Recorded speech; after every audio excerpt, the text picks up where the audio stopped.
niyumviriye nk'imvukira y'intara ya Cibitoki kuno munsi twokoranira hamwe nk'imvukira tugakorana turi kumwe namwe mwese muri ngaha, tugakorana namwe mwese muri ngaha kubera yuko mwebwe mwese muri ngaha muvyagiye ngaha bikazoza kw'intara yacu. Icyo dushaka ko intara yacu iba ejo nikizoba. Utwigoro tuzogira mu byo dukora byose nicyo kizotuma intara yacu ejo igira akazoza keza. Nabakoranije ngaha kubera yuko nzi muri uruganda ruriko rurondera akazoza k'intara yacu ya Cibitoki. Muri amahinguriro ariko ahingura Cibitoki y'ejo, Cibitoki ya hirya y'ejo. Uruganda rukomeye kuko n'izo nganda zindi zose zikora hirya no hino, mwebwe mutabanje guhingura baza kuzikoramo ntaco upamwo. Mufise rero umuhamagaro, mufise ubutumwa budasanzwe kuri intara ya Cibitoki, eka mbere no ku gihugu cacu c'u Burundi, no kuri Afrika, no ku karere.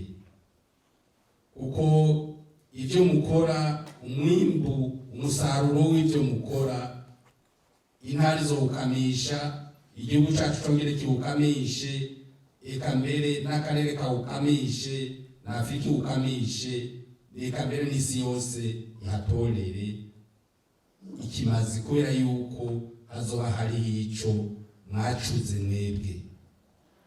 Ivyo nkabivuga kubera yuko birinze vyononekarira iwanyu biba vyononekaye hose. Basogokuru baca umugani mu Kirundi ngo uwanka gakura abaga umutavu. Baca umugani mu Kirundi bati igiti kigororwa kikiri gito. Iyo migani ibiri yose irabaraba kandi ico mwebwe mushatse kuyikoza nico intara izokwimbura. Dukunda kuvuga kenshi ko umutekano ariko arahara mu Ruganda ntibacure, n'ivyo, ariko igisata canyu nacyo ni igisata gikomeye.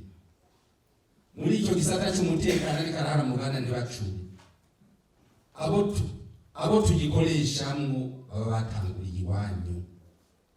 Muca mwumva yuko mwebwe n'ahubwo namwebwe muri hejuru y'icyo gisata c'umutekano, kuko nimwe muduhingurira abo dukoresha muri icyo gisata, kandi bigatuma umutekano w'igihugu uba umeze neza. Iterambere ni uguhiganwa, ni ugusiganwa. Usamaye gatoyi usanga abandi baragusize. Mu ndero naho rero ni karahara mu Ruganda ntibacura nk'uko nabivuze. Usamaye gatoyi usubira ku ntamenya ati mbeje byagenze gute.